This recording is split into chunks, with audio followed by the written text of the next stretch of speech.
All right, what's up, everybody? Happy Sunday. Today's Sunday, October 8th, and we are back for our Gold Rush weekly watch list. A lot of interesting things in the market occurring this week.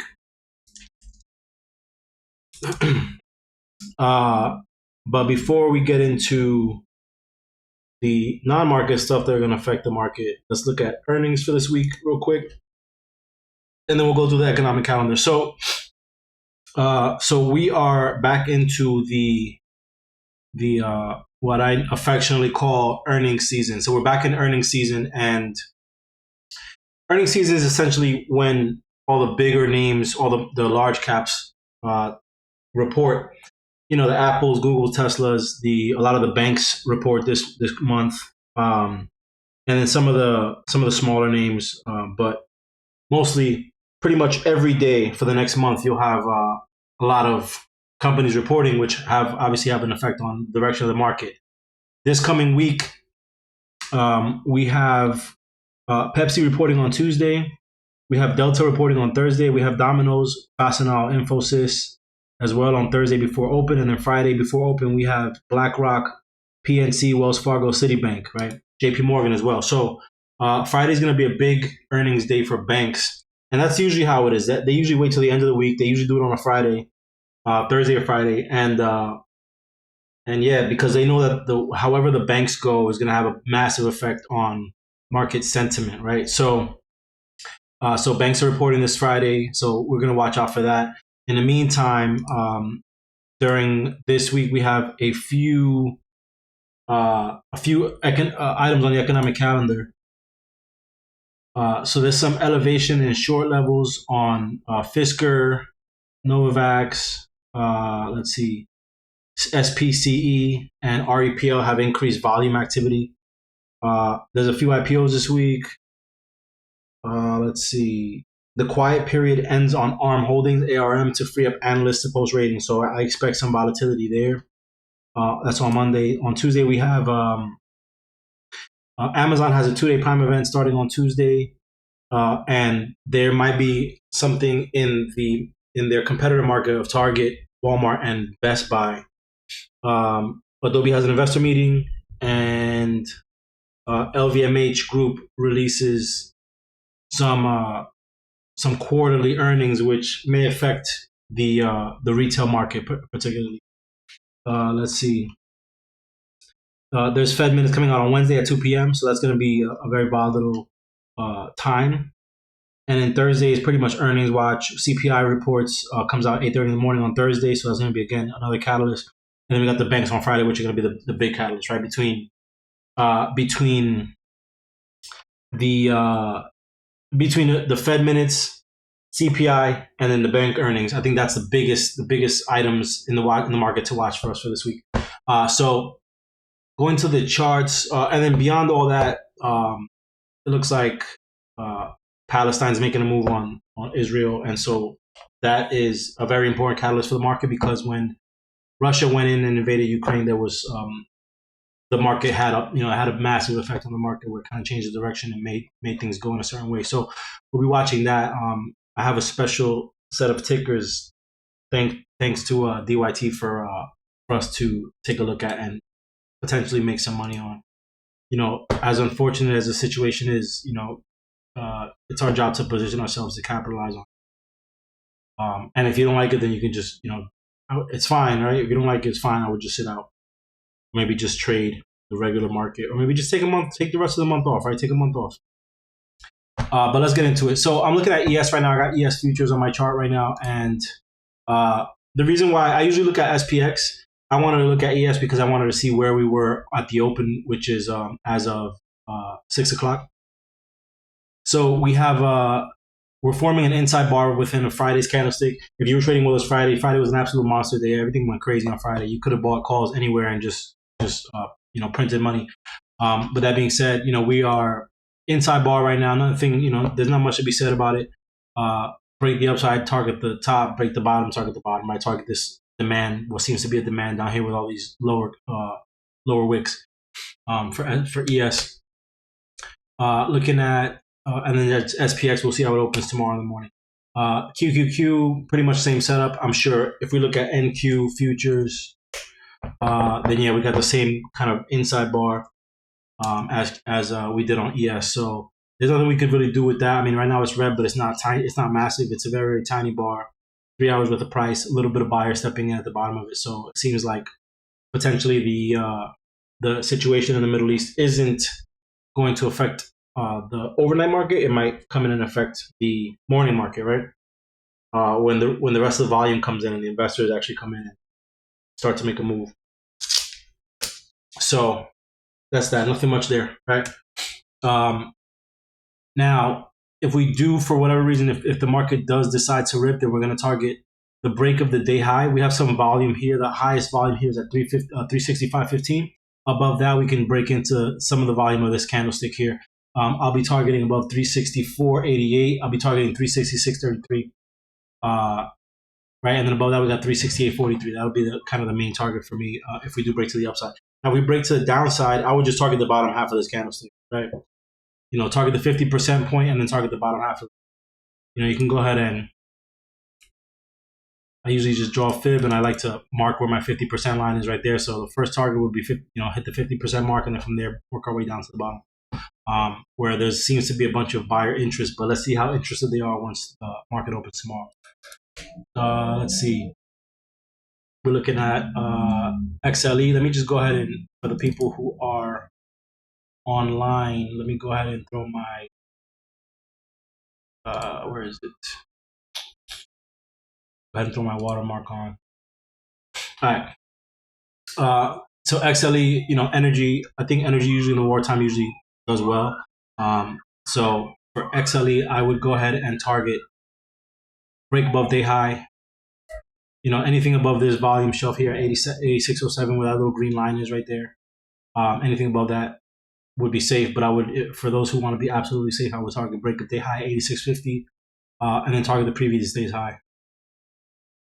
I'm actually going to go ahead and take this and move it up to there, and then I'm going to go ahead and take this one up to here. We got a nice little gap between Tuesday and Wednesday's candlestick. So any positive action in XLE will bring it, entry, first target, second target. Very simple. Nice little gap to fill right here. Buyers like it at this level, as you can see with this. It came and opened up down here, came all the way down. Buyers brought it all the way back up, and sellers took some profit at the end. So if we can get above this this level at 87.36, I think that there's some positive action for XLE for this week, especially with what's going on that side of the world. Let's see, XLF. XLF, I don't expect to do as well. Again, we have XLF earnings. A lot of the major names such as Citibank, Wells Fargo, BlackRock, and JPM reporting on Friday. So this is going to be an interesting sector to watch, especially with what's going on. This might just dive, right? It might just dive. I mean, if it does, we got some nice downside levels that we have yet to test, such as this 32.10. And then we have underneath that, we have, I would call it this level here, 31.66 will be the next level to test. So I'm looking for it to reject this trend line here and work its way down back to this gold line. And, maybe it'll take a week, maybe it'll take 2 weeks, but it really depends on how investors perceive the situation out in the Middle East and how earnings reports come out for the larger banks on Friday. But I'm looking for, either way, it would be really nice. We got a nice upside target right here, 33.43, above that 33.83, and then we got 34. And then below these levels here, really I wouldn't want to take entry until it breaks down below this 32.41 level. Get rid of this one here. Below that 32.41 level, that's what I'm really targeting, right? Underneath this level, I must not be sharing my screen. Sorry about that. You can tell it's been until I've been on my hiatus for a couple of weeks. So below this, above the high of day, we can target 33.43, 33.83, and then from there 34. And below 32.41, I think is the safest entry. right? Break down, work its way back down to this area. You see there's 5 candlesticks currently in this area. Also, you have a area of indecision right where we're trading right now currently. So I really want it underneath this line here. That will be my entry, 32.41 down at 32.10 and 31.66. Underneath 31.66, we can round out for an even $31, which is down here, which we've bounced at a bunch of times in the past. So I think that's a level of interest for us in the future, depending on what the banks do this week, right? All right. Next one is Baba. I think that Baba. Let me skip forward. I don't want to talk about Baba now. Let's go to this list. Okay. I think that the ones that I'm getting ready to discuss now, I think are well positioned if we break down this week, right? I'm looking for, these are going to be really great for breakdowns. Now they'll work in either direction, but I think that they're really, really great for breakdowns. Let me go ahead and remove my drawings and I'll start fresh. So, you know, I think that if we have a bear flag set up on this right now with a nice strong flagpole, a little pullback, sellers stepping in at the same area where they stepped in on the previous day, a little bit of sell pressure coming from back here as well. Now, below the low of day, target the first line 36.44, underneath that 35.18. Final target will be around 35. You see there's a bunch of support, previous resistance acting as potential support right in this area right here. And I had to highlight that candle there. Right in this area, there's a bunch of support, right? So if price does break down, for this, I'd want to take it at the break of the low of candlestick and then let it rip through the previous day and then work its way down to the low here and then maybe bounce again, right? Now, if you look over to the left, you see that there was a level where this bounced at previously, right? Previous resistance acted as support and actually looks like it might have turned into demand, right? Bunch of buying pressure here and then price rapidly rose from this level, came back to this level and bounced once more. So I wouldn't expect it for much to happen below this level. And even below this level, we have a very, very strong level of volume here where price can bounce very quickly. So I would just take it into this level and that's it. That's very simple. Entry at 36.90, first target 36.44, second target 36, third target 35.15. Quite simple. Now, if we do break to the upside, let me go ahead and let me just give this a little bit more clarity so that we know what these are, right? Those are your downside levels, with your entry being this dashed line. And then we got the upside levels. I would take it at the break of this level here. Previous level on the was that Wednesday or whatever day that is, Tuesday. Break above Tuesday high. Now we can target. There's a level right here, and then I want to target the top of this candlestick. It's really hard to see. This screen isn't. I guess that's better. And then we can target this level here, right? So just like it's set in a nice position. It does have a bear flag setup, which is ideal for a breakdown to the downside, at least to retest the bottom of this hammer. Otherwise, if we do get some strength in this industry, then I think that there's a potential for it to rip back into the high of this candlestick here. And again, I'm just looking for this week's play.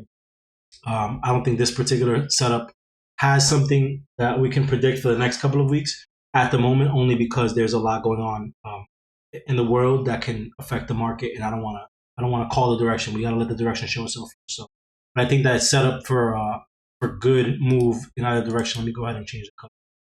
It's very hard to see on my screen. It's better. And then your entry to the upside would be the break of Tuesday high. Will be your entry. And just looking at it, I mean, it has decent risk reward in both directions. And then you can just set the 50% mark of the candlestick to that'll be your stop in either direction, right? If it breaks down, then it works its way to pull back 50%, get out. If it comes up and it goes to your first target, but let's say you held and it comes back and it pulls back underneath the 50% mark, which is there, get out.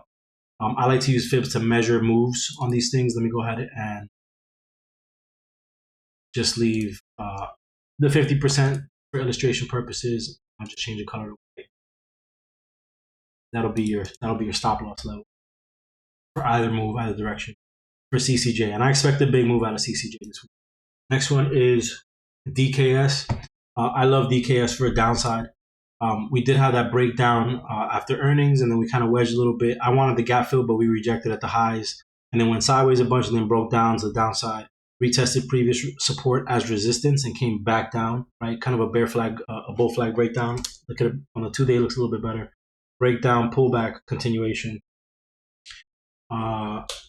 So what I like about this is that it's already sitting at support. So if we do get a market dive, and it looks like an inside bar as well. So if we do get a market dive here, then that'll be your entry to the downside.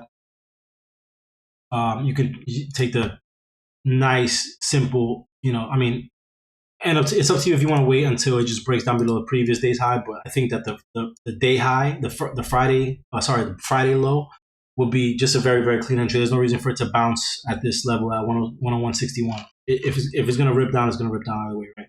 And then your first target at that point would be the 98.14 mark, which is a $3 move, 3 and change. And then underneath that, I don't expect much underneath that, but we can get as far down as 92.76, where we have a little bit of supply, a little bit of demand sitting in this area. So it's always good for these things to come back and retest demand, see if people still like it, and then from there it can work its way back up. I still want this for the gap fill at some point in the future, but as of right now, I think that if we do get a nice downside play based on, or down day in the market based on what's going on in the world, then DKS is definitely primed to give us a very solid move to the downside. Now, on the contrary, if for whatever reason the market rips, especially retail, then we got a nice potential pivot machine gun going on here. I'm not going to count Thursday's high, but you got all these back-to-back highs. Let me do that over. You got all these back-to-back highs to rip through, and take anyone who's selling short, you can take their stops out, which causes them to buy, to cover, and then what that does is end up ripping the market the upside. So, I wouldn't be surprised if we got a green day and DKS got a green day if it put in a nice strong candlestick that pretty much fills all this, from the entry here at 104.36 all the way up to 109.96, right? A nice $6 candle. It's not uncommon to see DKS put something like that anyway, right? Especially on some of these days. Big candles. This one has a range of between low of 126 and high of 134. That's an $8 candle. So a nice $6 candle ripping through here would be something that's interesting for DKS if we do rip to the upside. Otherwise, those are your downside levels. Google. The reason why I like Google for a short, and the only reason why I like Google for a short, and obviously Google has a lot of strength going into this market. Let me get rid of this level. Keep the rest of it. The reason why I like it is because it is heading into a supply zone, where it consolidated and gave us a strong rip down, right? We did bounce in demand. We didn't fill the gap. There's a little tiny bit of a gap right here. We didn't fill it, and we kind of bounced from there, and we ripped right into supply. And so I think there's potential for either a consolidation here, basically redoing this move where it kind of goes sideways and then rips down, or it might just turn around and rip down immediately. Based on where the market is at right now, it might not even make it. The candlesticks are forming right in the middle of Friday's candlestick. So at that point, we might just go back and retest the low of day. Now, those levels that I have in green, I'll turn them red because that's what they are. It'll be downside target. And then you just take your entry at the break of pretty much if you have a red day, Google, I think would be just a clean downside play. You could just take it, play it right into these targets. I think that it'll go back through Wednesday's low pretty quickly, and I think that at that point it'll start to have some trouble, right? So it'll rip below low of day and get to Wednesday's low pretty quickly. I don't think it'll, maybe it'll reach, if we have a continuation, maybe it'll reach that $130.76 mark. Everything was primed to make an upside move for this earnings season, but with everything that, they just basically threw a wrench in it with everything that's going on out there in the Middle East. And so some of those upside targets are going to get invalidated pretty quickly, or upside setups are going to get invalidated pretty quickly, unfortunately, right? And selfish as that may be, right? Oh no, my upside targets are invalidated. My setup is invalidated. Like there's obviously bigger issues in the world. 136.35 right now. I guess that's 24-hour trading, huh? Yeah. So it's sitting right around here, right? So just an inside bar within the Friday's price action. So, you know, this is where things like this happen in the world, and I'm just like, all right, does any of this shit matter? But you know, it does. Let's keep our faith, right? Just lock my machine. It does matter. It does matter because we're working towards our goals while using the market as an instrument. So breakdown below low of day, wherever it's at right now. We got the downside targets here, these red lines. I think that this is going to be a very, very nice downside play. If we do rip to the upside for some reason at the open, like to make a nice little bull trap, I think supply is going to push us way back down. So I wouldn't be surprised to see a very large candlestick for Google on, if not Monday, maybe on Tuesday, right? Next one for a good downside setup, in my opinion, is Walmart. Walmart had a gnarly candle on Friday. I wonder why. I wonder what the news was. I don't know. But that's a gnarly candlestick. Opened here, touched the high, and ripped to the downside, and then buyers finally stepped in. Let's look at the 30-minute on. Yeah, opened up, hit a high, and then ripped all the way down. And then right now it's just forming a bear flag. I mean, this did retrace pretty deeply, but you saw the kind of day that SPY and everything else had, where it just put in a bullish engulfing. This is still a bear flag, relatively speaking, compared to the type of day that we had in the market, right? So I think that anything below this level of volume right there, let's go ahead and I don't know where Walmart's at now, but let me go ahead and set that up. I think anything below this level is a good spot to enter as long as it's a red candlestick that's forming. And then you got your first target here. There's going to be a tough level to break only because there's a fib level there. You see there's a bunch of volume that traded alongside this line here. So it's going to be a tough target to break. But if we do break down below that, we have this level here, and then we have this next Fibonacci level, which is, let's just call, whatever. I'll put that one there, low of day, whatever. Then we got that 150.40 mark, 155.39. Which is sitting just at this level, right? Just 2 cents underneath this level. So we'll watch to see how it opens and kind of see if it breaks down. I don't really like this for an upside right now, so I'm not gonna do any upside on it. But I do see a nice downside play to this. Break down this level, work its way into 154.90, 154.78 ish. From there, we got 153.14. We got 151.65 low of day, and then we got the next fib, which is at 150.40. I think there's a very juicy setup for Walmart to the downside. Next one is X. I just want to see some pullback on this. I think that this is primed to pull back. Break down below low of day. Friday's low of day. Let me go ahead and that'll be your entry. And then we can target, what level is that? 32.29. Underneath 32.29, we can target 32.05. And then underneath that, we can target the 786 pip, right? So just 1, 2, 3 levels. Nothing too crazy, but this particular, I'm not sure how steel is going to be affected by this. I don't know if there's going to be a school, I don't know if there's going to be like a demand crunch. I don't know what's going to happen with it, but if we do get the downside based on this new high that we're at, it can, and all the sell pressure here, especially on a day where everything ripped, then we can easily break down into some of these levels back to the 786 fib at 31.56. Otherwise, above high of day, target 34, and then 34.37 will be one of my final targets for the move for X for this week, right? For this week, let me go ahead and change this. This will be your entry. And this will be target number 1, and then target number 2 is going to be that green line. That's up there, 33.47. And potentially next week we can get to the completion of the move, which is at 35.28. Completion of the fib-based move out of this gap up, right? This gap up, the strong candlestick, pullback, holding on to all these fibs and working its way slowly into this 35.28 level for X. But that's if we don't get that strong pullback, which who knows, right? Who knows? Next one is Netflix. I like Netflix off the strength of this massive upper shadow on this candlestick here, right? This massive upper shadow. Lots of sell pressure sitting up here. So if we do get any sort of pullback or sell pressure in tech, then I think that Netflix is going to be one of those that sitting right at that supply that can easily work its way into making new lows, right? Now, this is like kind of an example of a pivot, what a pivot machine gun could potentially look like. We got this low, we got this low, we got that low. Or sorry, this high, that high, this high, right? This high. It can, on a green day, it can easily rip through all of this, especially with some news. I know they always have news kind of going. They're currently trading at 379.23. Thank you, T, and 379.23, sitting right around here. So a little bit higher than some, Google, for example, or ES.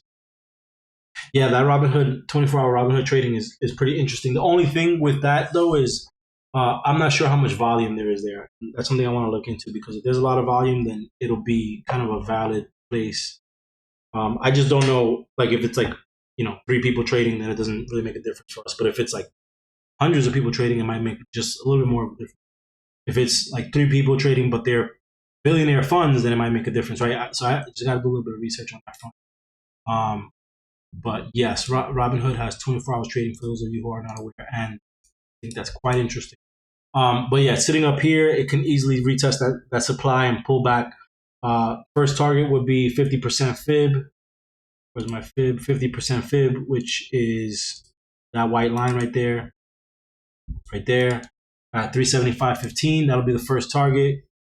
Or you could take that as your entry, and if you want, you could take the low of the candlestick as your first target, depending on what your style is.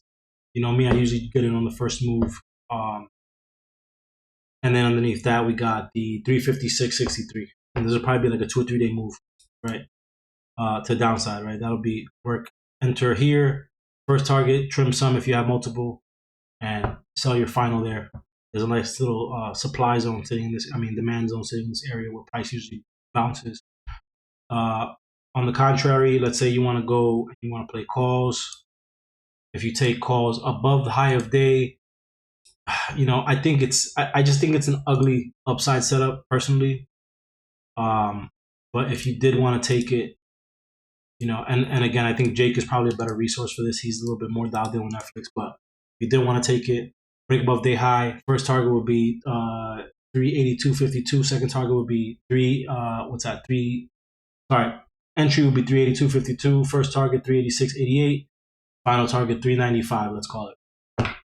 Before we get into a little more supply up here, so nice little $7 move to the upside, or $7 move to the downside, depending on which way you go for Netflix. Let's see. I don't know if I have many more ideal.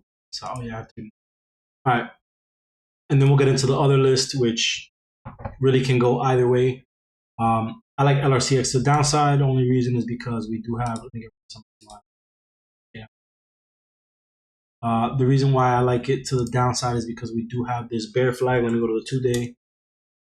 We do have, and let me just flatten out a little bit. So we do have this kind of bear flag that's formed, right? And then there's your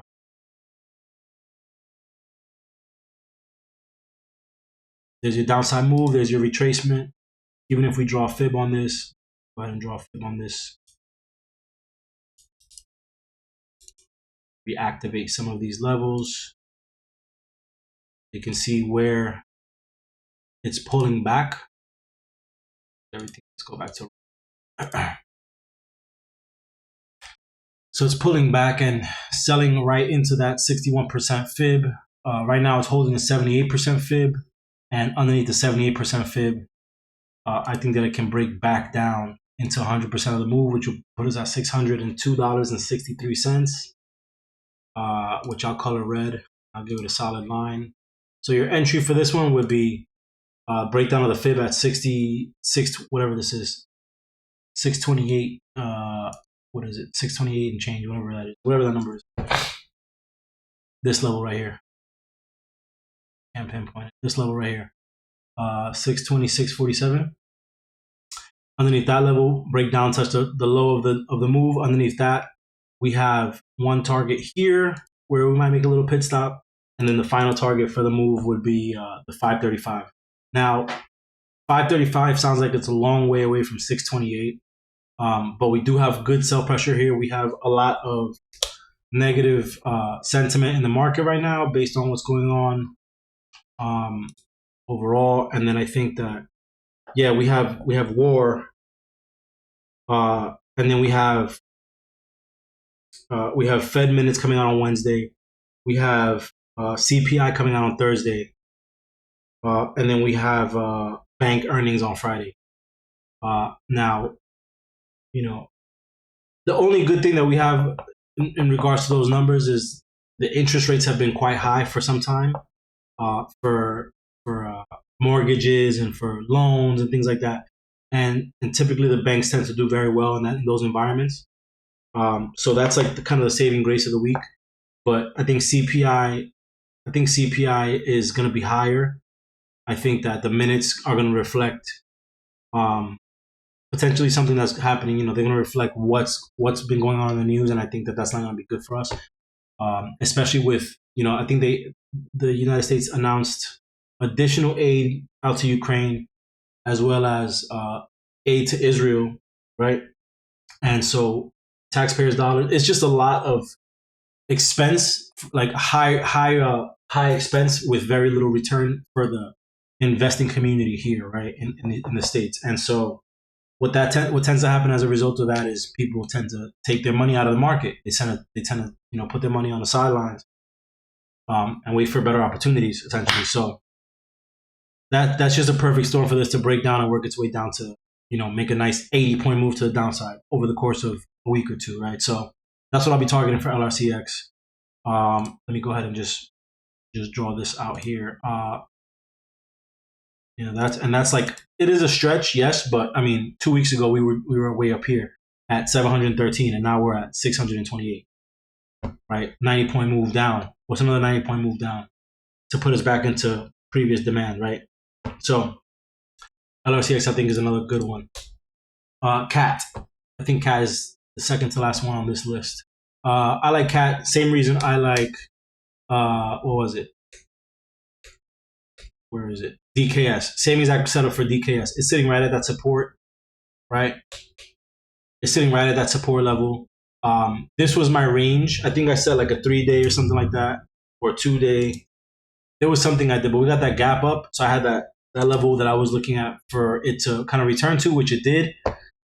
It did fill all these gaps and came back down to that level, and then buyers stepped in and made a bullish engulfing on CAT on a Friday. But if we do get that nice red day, then we can come back and test some of these lower levels. This candle's so big, I would probably take an entry there at the open. I would take that first target to the low of day. That'll be my first target. If I'm in one position, one call, then go ahead and just sell it there. Don't be greedy. That would probably be like a 30% move or something like that. Second target will be there. Third target will be right here. And it doesn't look like much, but a break of 261 all the way down to 250, 291 is a $9 move for CAT. So and as you know, you can get that $9 move very quickly, and it will pay you very nicely, right? On the contrary, take a entry at the break of the close. Where's my green? Is it this one? Oh, I'm going black. Take my entry at the break of the close. That's my entry. First target for the upside would be day high. Second target, I would want to target. I don't really love it, but for that you can kind of just ignore the first target. Just know what it is, but ignore it. Hit this zone right here at 269.30, and then if we have buying pressure there, then we can easily get into the high of Tuesday at 273.58. I'm gonna go ahead and take this and get rid of it. Just know when you're approaching high of day. Excuse me. And again, that's from 266 to 273, $7 candlestick. It'll pay you nicely. Play 10 points out the money, and it'll pay you nicely. Let me go ahead and draw my fib on this so that you know where your stop loss level is. I like to keep my stop loss right on the 50% mark, especially when I'm playing this type of strategy. For CAT, that'll be your stop loss. upside or downside, right? If we're retracing, you take the entry, risky as it may be, you take the entry, play to previous day high. At least you know that the range is already there, right? So it might just stay within this range. It might take 2-3 days for it to come, come all the way to the top or bottom of this range. But if you're on one side of the plate and it crosses your line here, then you can get out. Simple enough. And nice risk reward in both directions. What's this? Is this long position? Oh, that's trend. Okay. And I think the last one on this red list, I don't know if MU is part of this list. MU does not seem to be part of it. It is, huh? Interesting. I don't love it, so I'm not going to talk about it. I'm going to take it off the screen. I don't know. I mean, it's good for a continuation to the upside. If we do get a nice upside move, we remove some of these drawings, and then I'll just draw the upside for this. I don't really love it for the downside, especially with how high up it is. There is a potential pivot machine gun, but I think that there's too much strength right now in MU, considering MU's been putting in green days on red market days, showing relative strength to the market. What that means is the market showing weakness while MU is showing strength. And so I don't really want to go against. I don't want to fight against that strength. You do have the higher highs, higher lows. Just draw it out. I mean, while I'm here, right? Might as well. We do have, and this is just a very, very nice setup for MU. You do have the trending upward with the higher lows. We did form a higher high here. We haven't quite yet formed a new higher high, and we're actually, actually that's not even a good spot for it. Let me go ahead and do. We do have this wedge that's forming this way, so it just looks like it's working its way to target back the top of that wedge, the top of that level where at 72.25 or 72.31ish where it's rejected a bunch of times. It just looks magnetic to me. So this is a nice setup to the upside. So I'll go ahead and change this to, this is a very nice setup. I actually love playing setups like this. I'll change it to blue.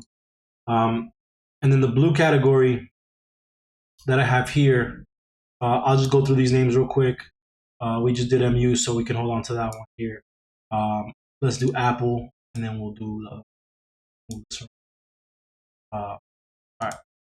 Yeah, MU is just, it's very nice setup to the upside. Let's look at AMD since you mentioned it. AMD might drop hard. Yeah, AMD might drop as hard as LRCX drops. Now, the only thing I like about AMD right now is it has that higher low set up here and the higher high. We have the first higher low, we have the first higher high, right?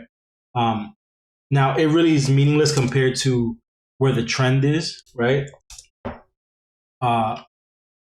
Because in reality, we have to get above this level here at 111.78. Let me get rid of all these drawings. 111.78 is like the true level for it to break trend. And between now and then, all it is just doing. It's still within the downtrend. It's still forming lower highs and lower lows, right? In the meantime, once it breaks through that, then we've officially changed. We've changed the character, right? By breaking the high and making a higher high. And then if we form a higher low, now we have a change of trend, right? So, or a change of character. Going back to the daily. So AMD might drop hard because like LRCX is dropping, right? Because NVIDIA might be dropping, right? But the thing is, they're showing so much strength right now. I wouldn't, and they're just set up in a nice way that even if they fall, let's go to 30 minutes. Actually, let's look at AMD real quick on 30. So like AMD this week, I remember just watching AMD and waiting for it to put in like a strong continuation move to the downside. It did on Tuesday, right? I think, yeah, Monday went sideways. Tuesday it dropped, it pulled back, and then broke down the bear flag and dropped a little bit more. And then from there, strong day on Wednesday. Thursday, I was expecting it to break down and continue to break down and come back to this level down here at $99 to retest some of this demand here, but it didn't. And then even on Friday, nothing, everything just absolutely ripped. So it has a long way to go to undo some of the downside. 105.60.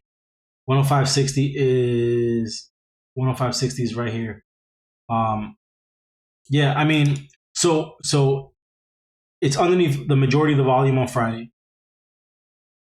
And then it needs to really break down this level here. It needs to get underneath and this is in blue, but we're playing downside on this. 105.60, and then we have predominant level of volume there. I can see AMD coming back to retest this level where it's bounced twice. Actually set up a little bit of a demand zone there. Previous resistance. Hold on, let me give it. Previous resistance turn into support, and then actually turn into looks like demand based on the bounce. Hard bounce here, hard bounce here. So if it does continue to break down below this level, below the previous support, previous resistance level, turn support, and then previous level of volume, then from there it can work its way back down to 101.05, and then even back down to even like $100 if there's true strength in the bearish move. I just don't know. I don't know if it'll do it. But these are your levels to downside. Let's look at NVIDIA real quick. I think NVIDIA is part of this list as well. Yeah, NVIDIA, AMD. Let me just up. We don't go. NVIDIA, same thing. NVIDIA, I'm sure, is sitting around 540, 452 or 451-ish right now in the after hours or in 24-hour trading. So we got to break down, and it's like a very similar setup. We got to break down that level. Then we can retest that 440, which is very, very likely that we do it this week if tech decides to nosedive based on what's going on the other side of the world. Let's see, and then if we're not underneath that if we're still up here, then break down 453.70. Anything over here, I think we break down below 450, down 449, down 445.38 into 440 for NVIDIA. Let's look at the daily. Yeah. Otherwise, if we do work our way into making a higher move in the market, then the first target for me would be this Fibonacci level 463.20 right here. The next level will be 41.88. I'm just gonna play the fibs on this. This is a trend-based fib move from the earnings gap up, the bottom of the swing move up to the top of the swing move where it found support. Just charted the future, right? And so we have all these levels that is pretty much interacted with. This future level became it was 100% move, 100% part of the move. It became support. Future level 481.88 became resistance. Future level $500.57 opened and flushed, and then again retested as supply, pulled back. So these levels work. So if we do break to the upside, I'm just gonna play between 463.20, 481.88. Maybe I'll throw a 475 just right in the middle of that as the midpoint, right? 475 will probably be a tough level. Let me go ahead and just throw it on there. 475, just as a midpoint, pit stop and fill up the tank and use a bathroom before we work our way into that 41.88. But looking at the 30-minute, if we do get the breakdown, there's so many levels on NVIDIA, and I'm not going to get rid of any of them. If we do get the breakdown, or if we've already broken down that, I'm targeting 450, 445, 440. Nice $5 increment. Next one is, what's the next one? Apple. Apple broke down below its wedge and ripped its way back up within a few days. Took a little while, but made its way back into the wedge.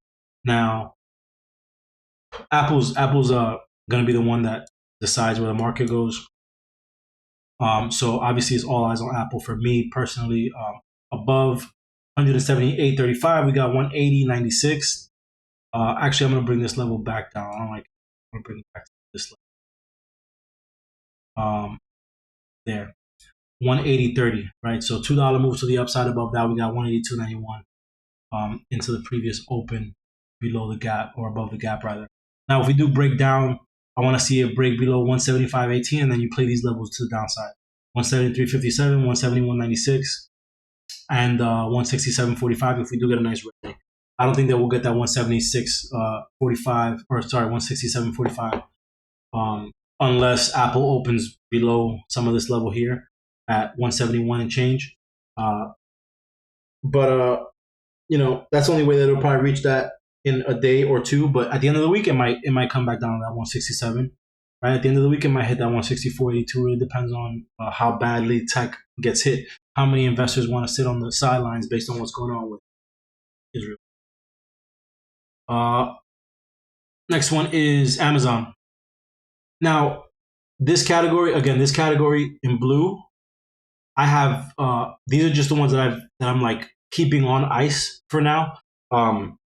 They always make nice moves. They always pay us nicely. But I don't know what to expect with them this week. I don't know what to expect with them this week. Amazon has Prime Day coming up starting on Tuesday, and it's a 2-day event, so it's going to be Tuesday, Wednesday. Typically, Prime Day doesn't do much for the share price. So I don't know why. Like, it always ends up on these catalyst calendars and like ends up being nothing. It does nothing for the share price. Like, it does nothing for the share price. I've been watching Amazon on Prime Day for years, and it does nothing. However, that being said, I think that this year might be slightly different, only because this is like we're fully out of a COVID environment. Amazon's got that last mile project they're working on. This is like the first. This is the first. I think this is a year after Bezos stepped down. So like just a lot of different things in the environment for Amazon. I don't know if necessarily all of that is enough to move the share price based on Prime Day. I still don't think that it is. However, if it does, I'm not going to be one to miss it. Amazon, I'm a shareholder, and I love the company, I love the stock. So I think that if it does want to give a nice move to the upside, technically speaking, meaning looking at the chart, I think it's set up nicely for a move to the upside. Right, and so a break above the high of day can give us very quickly $130.47 above that, $132.24 above that, $135. Right, 135 with that 50% fib is that previous 50% fib. Now, if we do fail based on macroeconomics, then we can work our way back to that 786 fib, which is pretty much the open of day. And then underneath that, we got that 618 fib at 122.40, which we haven't really touched in a long time. We came close on last Thursday, but we have not touched it in quite some time. So if we do get a down day, that would be kind of a reach, but I don't see any reason why we wouldn't touch it. But it really depends on what happens with tech during this market starting tomorrow. So that being said, let me go ahead and set this level here. That'll be your entry if you like it to the upside. And there's a little bit of a supply zone sitting in this area. I mean, we had a demand up here, and we're struggling with it now. Usually on the other side of demand zones, there are supply zones, and on the other side of supply zones, there are demand zones. So I think there's a little bit of supply here. I'm not 100% sure. I saw a little bit of it on Friday, where price leveled out here a little bit, and then ripped and then rejected, right? So there's something going on there. I'm just not sure how to label it at the moment. When it gave us the first rejection, that looked to me like a very clear supply zone because I had it charted out before it reached that level. Now I'm not 100% sure, only because tech was just way too strong to care about supply. So that being said, break to the upside, we got those three levels. Break to the downside, again, break through the 50% mark. Will, if it breaks down below the low of the below the 50% mark, it's likely going to retest the bottom of the candlestick, which will put us at 124.16. Underneath 124.16, we could play that 618 fib at 122.40 right there. Just play the fibs at that point, right? Just play the fibs. And the last fib actually coincides with the bottom of the channel, which would put us at $120.84. So some good upside targets and downside targets for Amazon. I think Amazon is going to give us a nice strong candlestick, just like Fridays and just like Tuesdays at some point this week, right? It's been giving us strong candlesticks consistently ever since the gap up. It's giving us nice strong candlesticks. Look at this candle, look at that candle, that candle, that candle, this candle, So I think that it's going to stay within that realm. Now, Baba, I think is not going to be affected by what's going on at all. I think the Chinese stocks are going to benefit from this actually because, typically because, if money's running out of tech and money's running out of retail, money's running out of energy and financials, is going to go to China. China is not affected by anything that's going on with Israel. They don't have the closest relationship they have there is in parts of northern Africa where they have they own property and they own land and they own resources.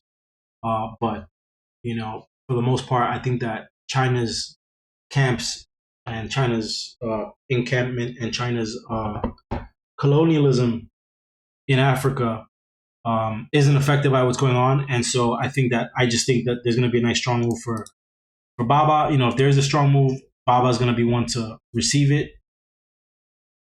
Obviously, with Baba comes Baidu and PDD. And so I would take this level as your entry, high of days your entry, and then retest that pivot, which seems like it's a key spot, and then retest the high of that particular trend. And then from there, we can work our way up to this level at $90.35. Now, I'm not going to go above that. I mean, we do have this candlestick and we have the gap. I just don't know if we're going to do it in a week. So I'm not going to go ahead and print on the chart for now. If we do get downside, which I highly doubt, then break underneath the 50% mark, which is that 85.26. That can be your entry for downside. And now I would, if it's opening around this level, I would let it break, come back, retest, sell pressure, and then take your entry. Right? Don't just jump into these things. And that'll be your first target at the low of day, which is $84. Underneath that, we got $83, a little bit of support there. If we can somehow manage to rip beneath that $83, then we have a level here, and then we have a level here at $79.34. I just don't see downside for Baba for this week. I do see upside for sure for Baba this week, so let's keep that in mind. Baidu would be probably a very similar setup. Yeah, I mean, Baidu, for downside, we could just play these levels here: 132.80, 130.93, 129.34, 126.40 to downside. Upside, break of day high. Go ahead and change the color of this. I gotta come up with a legend for myself. Break of day high, and then we got some of these upside targets here. Whenever Baba makes a nice strong move, I usually like to look at Baidu because Baidu, Baba moves $4 and Baidu moves $12, right? For example. So Baidu usually just has more volatility, has bigger moves. And volatility is what pays in the market. So yeah, those are your lows to the downside, these are your lows to the upside for Baidu. Let's go back to Baba and then we'll go down. Disney. So with Disney's in a weird spot. The reason why I say that is because if we look at the monthly, Disney's been absolutely breaking down. We had a strong move to the downside on all of 2022, consolidation all of pretty much until 2023, and now it's been breaking down at the end of 2020. And we're finding some support where all the buying pressure was in this month, the month of March 2020 lows, right? And obviously 2020 became a big demand zone for everything and ripped us all the way to the upside. So now we see a little bit of buying pressure there for this month. I don't think that it's enough. Let's go back to the monthly. I don't think that's enough. And being that we do break down below the COVID low, we have this level here at 70, what's that? 76.31. And then we have this level here at 71.12. Where if it hits at 71.12, I'm going to add a bunch of shares. I think that Disney's positioned well. I think that a lot of what's going on with Disney has to do with the government down there in Florida, where a primary part of their revenue comes from. So those are your downside levels. I don't know, long term, I think like if it hits that 71, I'm buying the hell out of it. Otherwise, if it starts to break trend, right, which we're sitting at this channel right now, if it starts to break trend, then which I mean, we broke this high and we've tested this high. The next area will be this high, 86.15-ish, and then you can start to wonder, is it going to set a higher low? Right now we're at the lower low. We haven't set a higher low yet. We have a local high, but it's not a real high because it hasn't broken this trend line yet. So I'm just gonna watch it. I think that there's potential for an upside move with Disney. Uh, I just feel like when people are very depressed in times of war, in times of recession, I feel like companies like Disney tend to do well. Um, I know that they also have they've offered an additional tiered service where they have ad based service where you can watch whatever they have and then they just feed you ads throughout the middle of it. So that's another revenue source for them. That's a new service that they're offering. And I think that companies that do that, as annoying as it is as a consumer, it's beneficial to them because they're getting paid off that ad revenue. So I think they're positioned well for that. And then we don't have earnings for another month, so not really much there, but maybe potential for earnings run up. Who knows? Right? Who knows? But I like Disney to the upside personally, but I'll wait and see what happens. Next one is JPM. JPM reports earnings this Friday. Break above day high if we have now again CPI, FOMC minutes, and then earnings all this week, all going to affect JP Morgan. I'm gonna go ahead and draw levels all the way to up here because there's a lot that this can go very very very far in both directions. All right, break down below day low, and I don't know where J.P. Morgan is currently, but break down below day low, and we can send it back to this level of support here, and then by some sort of miracle down here, right? I don't see it going all the way down to 135. I see it ripping to the upside, especially with the fact that their interest rates are 8% officially overall in the mortgage market, um, higher in other places, especially car markets. Uh, they're offering loans like crazy. I get credit card. I got like two. They asked me for two credit card. Sign up for two cards.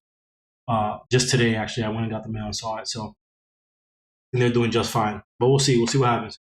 Uh, and I'm gonna go ahead and actually put another line in between these two. That's the gap. I'm gonna put one right at 147. I would say 147 is probably a good spot for JP Morgan. Uh, next one is CVS. Is this right? Yeah, CVS, Tesla, TSMD, dog. Okay. And then I'm gonna try to go through these as quickly as possible because I'm already over. I'm about to go over my 1 hour a lot of time. And then I have quickly the war names that we want to look at. CVS, you know what? I'm actually not in love with it for anything right now. I'm gonna take it, change the color to something else. Tesla. Let's look at Tesla. Tesla was set up to show a reversal pattern. Evening star doji pattern potentially, and opened up way down here. And I think that the market going green saved it. So Tesla above high of day. We can target at 267.07. Above that, we got 273.93. Above that, we got 279 ish. And then to the downside, I would take risky entry at the open. That would be my risky entry. Now we are look at the environment we're in. We have a high, we have a low, we have a lower high, we have a higher low, right? Wedging. It's a wedge. Uh, Anything can happen with Tesla, especially in a wedge, especially, I don't think there's anything for wartime there. There's a potential pivot machine gun to the downside here. But we are wedging. And so, we're not necessarily trending in one way or the other. Let me skip that. I don't like so that's what's happening with Tesla. Good move to the upside or downside. I think that they have, let's say the 8th, they already reported their monthly numbers. They have earnings coming up on the 18th, so there's a potential for an earnings run up.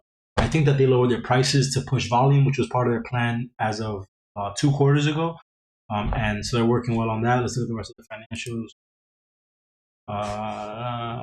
Free float, a lot of free float.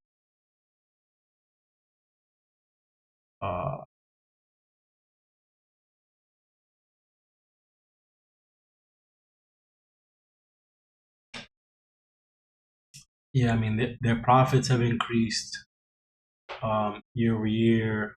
Revenues increased year over year. Their expenses have also increased year over year, but even still, their income has increased year. That's good. Uh,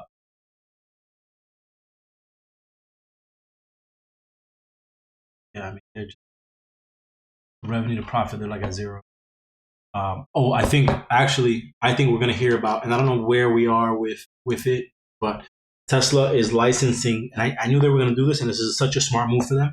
They're licensing their charging stations out to other manufacturers, their infrastructure. So they have like all this infrastructure everywhere. So instead of the competitors saying, you know what, we're going to go and compete with you and build our own shit, they're just like, all right, just we'll include the adapters and let's use your stuff.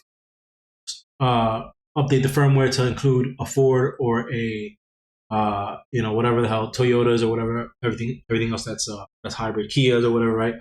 Um, and so they're gonna make some money on licensing, and I think that it's not difficult to do for them in terms of firmware and hardware. And so I think that we might hear about it in this earnings report. So that's something to look forward to. That's actually big, very, very big, because that's basically free money for them, right? Because all you got to do is you got the one-time charge for the software, and then that's it. Everything, the infrastructure already exists. Now you're just opening yourself to this whole new market. I'm sure, like, whoever they're charging, Tesla has their own energy company, and so for them, it's going to be cheaper for them to provide it than for them to tap into the grid, and so they can bring you back to regular competitors' prices, which is grid prices, but they're getting it for so much cheaper. So the margin on that's going to be crazy. So I'm really excited to hear about that. If they don't talk about that, then there's not much else going on. I mean, they're going to talk about the number of cars they sold, but they sold them at less profit. Big volume, less profit, same amount of money at the end of the day, same revenue. But if they talk about licensing and how they got the infrastructure out to other companies, talk about the revenue from that, that's going to be massive for Tesla. So that's what I'll be listening for. That's very exciting. And that'll send it into that 278 very, very quickly. Let's see, what else? TSM. I'm not in love with it. I wanted to. So the reason why I have it on the chart now is because we are approaching the top of the channel. This is a very ugly channel.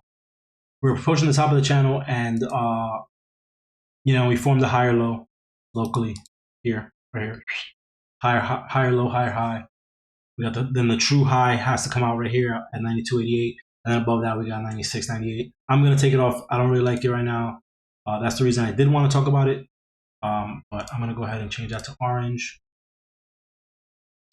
Let's look at Datadog. Datadog, I want to see a rip and continue from break through 95.31 into 97.47 into 98.97. Twilio. I like Twilio for upside or downside. Break above that 57.42. We can target the previous day high here, above that level, and then above that, I gotta change the color. Above that level, above that blue line into the black line, above that line into the next one, and then below 50% mark, breakdown, and then where is the? Yeah, we got this massive candlestick right here. 50% is about equal there. Then we got a nice little potential pivot machine gun to the downside for Twilio. So, and these are all downside targets, obviously, because price is over here. Let's get into the war pack. This next few tickers that I'm going to talk about are standing to benefit based on what's going on with in Israel and Gaza, Palestine.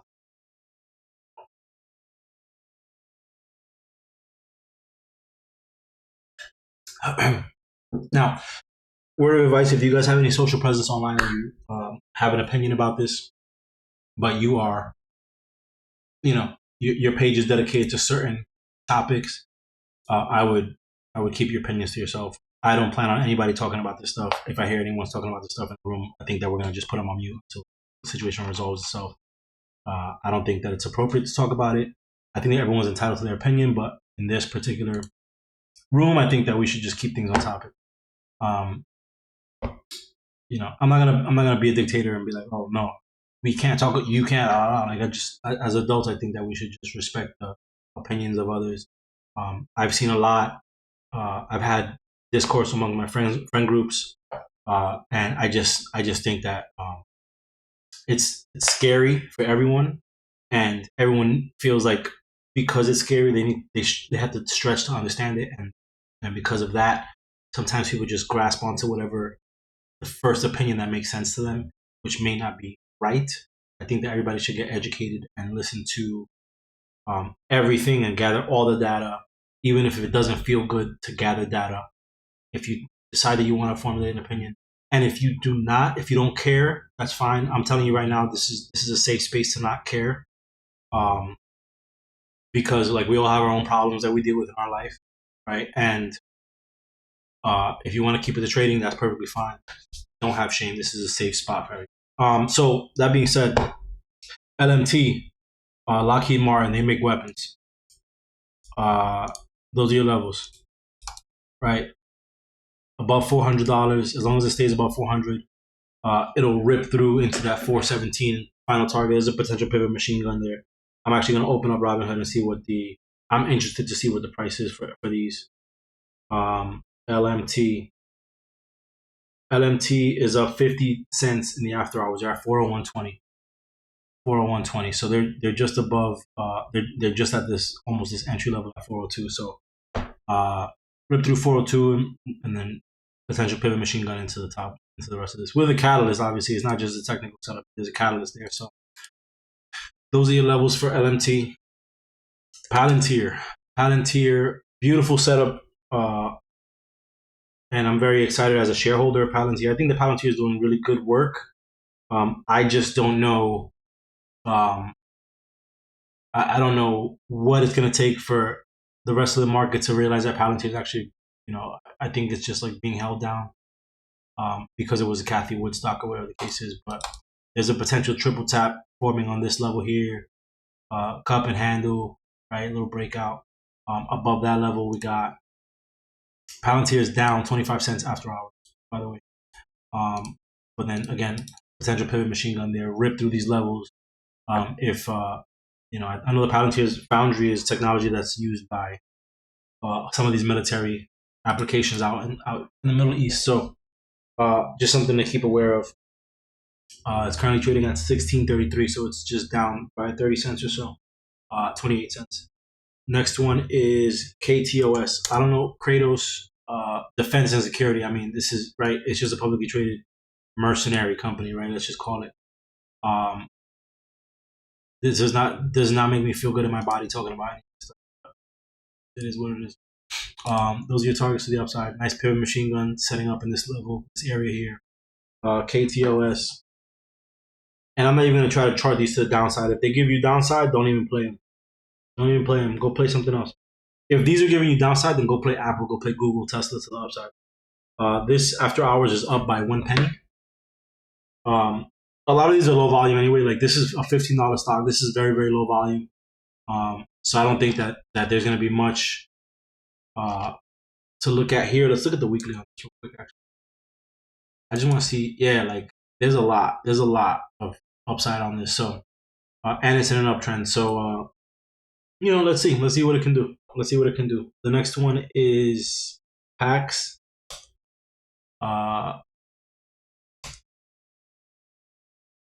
Let's see, just looking at this on the Robinhood. I doubt that this is one that I doubt that this is one that's that people, there's a lot of volume. Some of these they're not gonna have any after hours volume because they're just lesser known names, and I don't think that Robinhood has the availability to trade every single stock in 24-hour market. Like this one isn't on 24-hour market. So, but those are your upside levels. Give me that one. $15.43. The next one is NOC. Northrop Grumman. It's a pretty big name in this industry. I'm not even going to look because I don't think that they have 24 hours. Those are your levels. This 442.21 is going to be a tough level to break. But nice levels to the upside. Clean setup. Sitting right at support.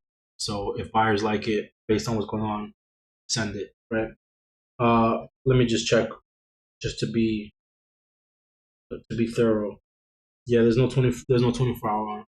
It's up 5 cents in after hours, 4:30 on Friday. Boeing is sitting at the bottom of a channel of a previous channel. It came back into this channel. This was a beautiful move. Imagine swinging puts on this for 2 months. But yeah, sitting at the bottom of a channel, bouncing. I think Boeing might have enough volume, so let me just double check where it's at. Now, if Boeing gets going, then no 24 hours. If Boeing gets going, imagine just all these stops taken out, all these shorts taken out right here. each and every one of them. Right, I'm skipping over some of these, but that's what we're targeting. We're just targeting previous day's high, and with something like this as a perfect catalyst, this will just rip through all of this in one candlestick. This is one candlestick from here to here, top of the channel, pull back a little bit, rip into the next one, right?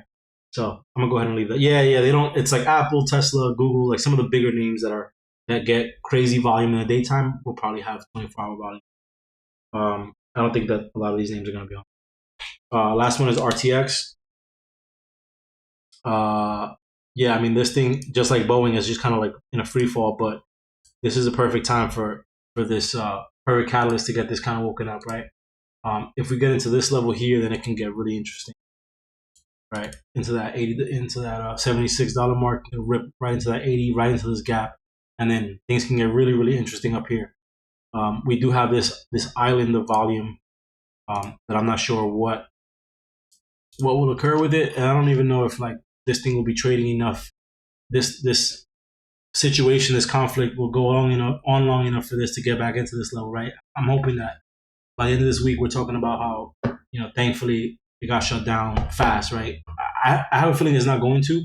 Maybe it just won't get publicized as much as it has been today and yesterday. But that being said, none of this makes me happy. I hope that you guys find peace in your days. I hope that you guys are making money in this market. It's a great market to make money. We're out of September. We've had our first week in October. This coming week is our first full week in October, Monday through Friday. So hopefully October is typically a much better market. We'll take a look at seasonality tomorrow. I'll take some time to discuss seasonality because now it gets really interesting. October, November, December, with Thanksgiving and Black Friday and Cyber Monday and Prime Day and Christmas. Q4 is just a really interesting time to trade. And every Q4 that I traded has been very different. So I just want to make sure that we have our finger on the pulse and that we know where things might go and where things might end up. So, but thank you guys for being with me here tonight. I think that some of these setups, I think some of these red setups will play nicely for us, especially that Walmart is a very nice setup. I think Netflix is a very nice setup. I think LRCX is a beautiful setup. And selfishly, I'm hoping for some downside, but more not so much for as a result of what's going on in the world, but more so just so I can, let's get some pullback for the end of the year. Tech usually just slows down towards the end of the year. I want to buy my daughter some shares for Christmas. She's gonna be like, "This is the worst Christmas gift ever." But I'm excited for this time. I hope that you guys are making money. I hope that you guys are learning. I hope that you guys feel confident. I hope that you guys are having fun. And thank you for being with me on this call. And we'll see you guys tomorrow in the morning. Peace.